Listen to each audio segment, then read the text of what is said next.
What's up, dudes? It's your buddy, 5 Bar Doom, and coming to you with another strategy talking video. And today I want to talk about some common defensive mistakes.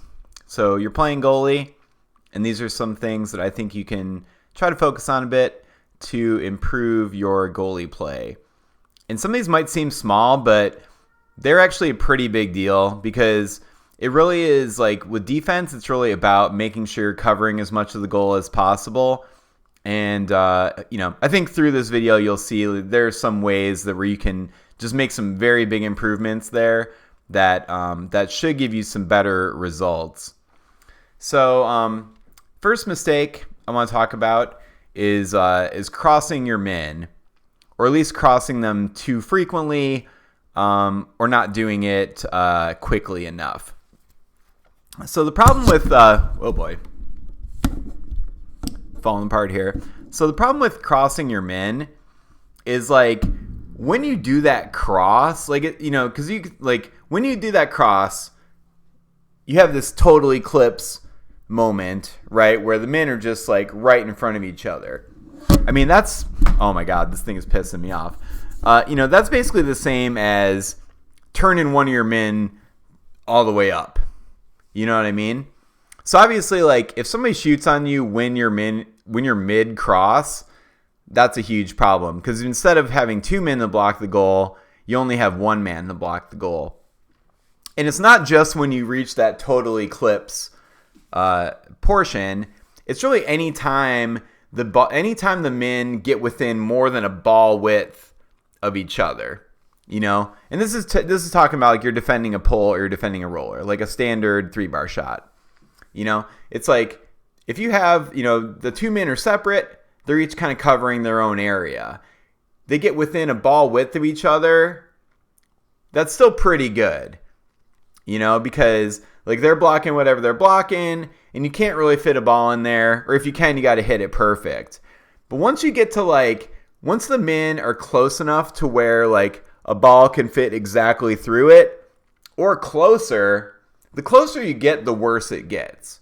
Because you're basically just taking away a lot of the surface area that a ball can hit because like the area in between, like once you can't fit a ball between there, putting them closer doesn't help you at all. All it's doing is everything on the outside of that just gets bigger.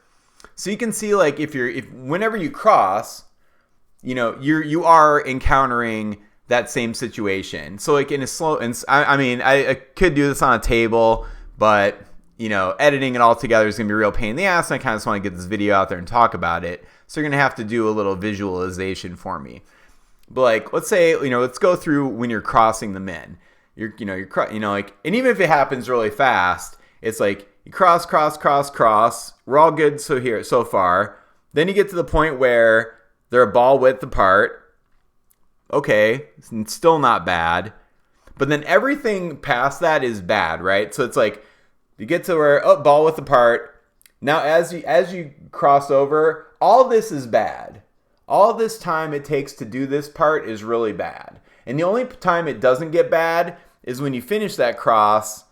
This isn't working out very well with my hands. But when you finish that cross, and then when you get to the point on the other side of the cross, when you have at least a ball width, then you're back to where you're not wasting any of your man surface area.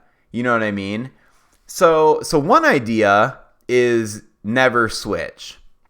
I think that's perfectly reasonable. Basically, just never ever switch. Then you'll never run into this situation. Pretty good. I think that's a totally reasonable way to do it. If you are going to switch, and I can see why you'd want to switch because it's a little bit confusing. You're in a standard. Oh, and now you're in a reverse. Okay, that makes sense. Give the defense a different look. It's a little bit confusing. So if you're going to switch, you need to make sure you pop those things switched as fast as you possibly can. Because the faster you do it, the less time you exist in this like partial eclipse, total eclipse kind of zone. So to me personally, if you're a goalie and you're just trying to like, listen, man, just give me the simplest way I don't run into this problem, my answer is don't switch the men, period. You know? So like maybe you can give like a standard defense. And by standard means like the 2-bar is closer to you and the 3-bar man is farther out. Whereas a reverse, the 2-bar man is farther out and the goalie rod is closer to you. So I'd say if you're D'ing up, just basically pick, am I going to do a standard defense or am I going to do a reverse, and just don't switch. I think that's a really good way to do it.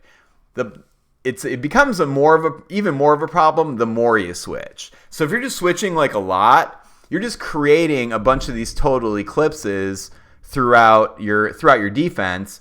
And anytime that happens, if they just happen to shoot right then, it's a major problem. So that's step one in the defensive mistakes I wanted to point out. The second one is very similar, and basically it's just about having the men too close together. So like I said, if you have two men and they are like a ball width apart, that's pretty good as far as like using up your space. But realistically, even if they're exactly a ball width apart, there's no way to squeeze a ball in there. You know what I mean? Like you'd have to hit it dead on perfect. So realistically, you don't want your guys to even be a ball width apart at any time. Now, a little bit more than a ball, okay, that's not bad. And certainly more than a ball width, that's great. You know what I mean? Obviously, like you have a big split, you know, the middle's going to could potentially look pretty big on a pull shot, or the middle could look, straight could look pretty easy on a roller. So, I'm not saying you want to have it like that all the time, but from the perspective of using the surface area of your min and blocking as much goal as possible, I think it's a really good idea to not basically try to never get your min a ball width apart. Maybe like a ball and a quarter. That's about the very closest you'd want to be. But even then, realistically, you probably want to have them a little bit farther apart. And this is again just because you want to cover as much of the goal as possible. Anytime they get too close, you're just leaving the rest of the goal more open. So, so just having your men too close together, that's another problem.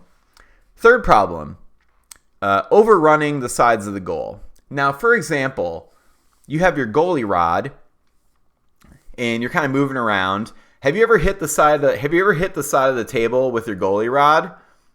Huge mistake on either side. You hit this side table, bad. You hit this side table, bad. Now, why is that bad?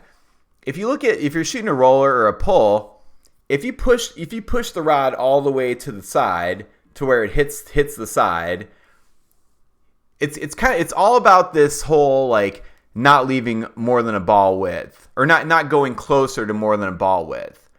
It's kind of like the same thing as when you switch over. If you have your man pushed all the way, the 3-bar man pushed all the way to the wall, there's no gap between the edge of the goal and your man. You know what I mean?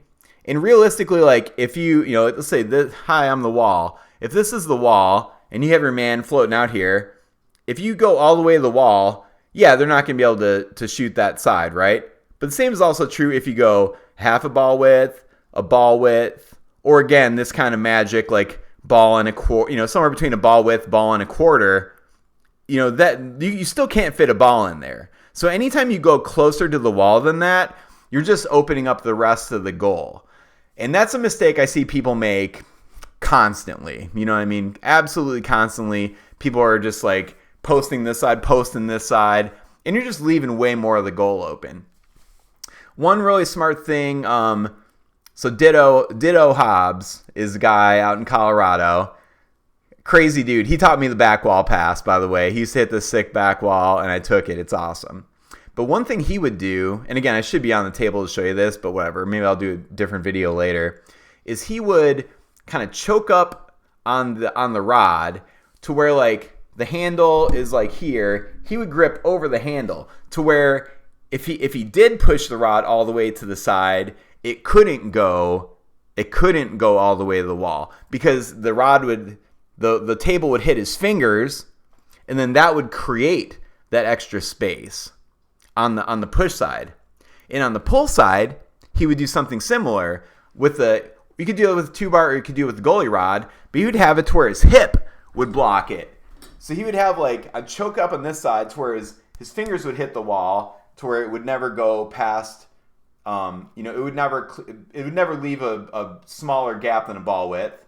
And on the pull side, he would hold his 2-bar and he would have it same thing where he would have his hip positioned where if he pulled the 2-bar in, it would hit his hip.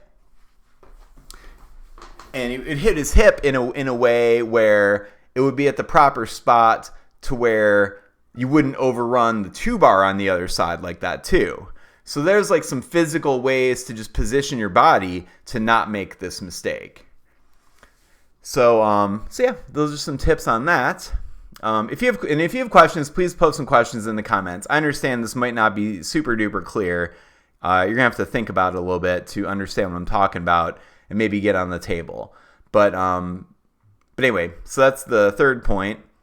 The fourth one is a little bit different, and it's not moving. So like if you're set up in a defensive position and you're kind of just sitting there not moving, that's really bad because it just if you're moving around, and I'm not even saying like you have to just like always be moving. You are going to want to have guys stop in a certain position at some point. But if the men do stop, I think it's a good idea to wiggle it because it gives the impression of movement, even though there's no actual lateral movement. You're moving around, and then you're like, oh, I'm going to sit on the pull side. So you're moving 2-bar, and you kind of leave it on the push side. But instead of just leaving it there stationary, maybe you wiggle it a little bit. Because then it's still just kind of like, is it going to move? Is it moving? It's kind of harder to tell. Or like, sometimes like with a pull shot, you'll see people do this where they'll just kind of like line up and they're kind of just sitting there. And then the forward can just see like, well, I can see what they're leaving me. I'm just going to kind of crank it, just get geared up and just smash that long or whatever. So it puts a lot more uncertainty on the forward if you have your men moving more. So I would just say in general, I would say move more than less. And also the faster you move, that just tends to mess people up too. Because, if you're moving faster, if you're moving real slow, maybe they can like time the holes easy. If you're moving like this, it just makes it a lot harder to time the hole. So then that's going to make the forward think they have to shoot faster. And if they have to shoot faster, they're going to be more likely to make mistakes. So definitely make sure you move, and honestly, moving faster is good. Now, you might see some very excellent goalies like Ryan Moore do this thing where he will just sit there stationary, like on one hole. Maybe he's moving the other one. Maybe he'll just sit there with both men not doing anything. And he's like one of the best players in the world. I'm not saying that's wrong. But I think if you do that, if you do want to do this stationary just stop, you can do that, but then you have to pair that up with explosive movement at other times to where people just know like, okay, they're there, you're there, just like, just like explosive movement. So then it's like you're not moving, but the threat of you moving very, very fast is still there. And then the same comments apply as far as, the forward thinks they need to shoot faster. Because even if you're not moving, they kind of know, well, he could explode to the hole at any time, so I really do need to hit that hole faster. And the final point is just being too scared of the straight. This is definitely something that beginners do, and not only beginners, but I think it is easy to just really worry about, and it makes logical sense. Like the ball's right there. If you don't have a man directly in front of the ball, they could just pop in a straight.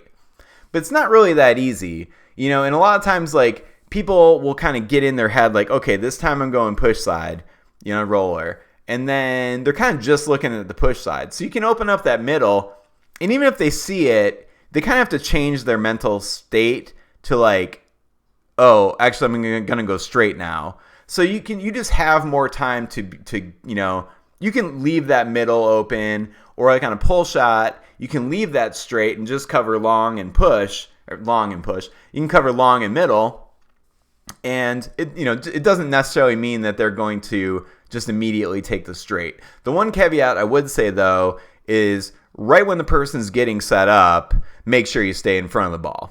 You know what I mean? Because like if they're not set up yet and they're kind of just tapping the roller and kind of getting in the right position, if you leave a giant middle, they could just spin it or just, you know, put their hand down and rip that middle. Same thing with the pull. They're kind of setting up the pull and they're kind of like readjusting it and kind of getting it in the right spot.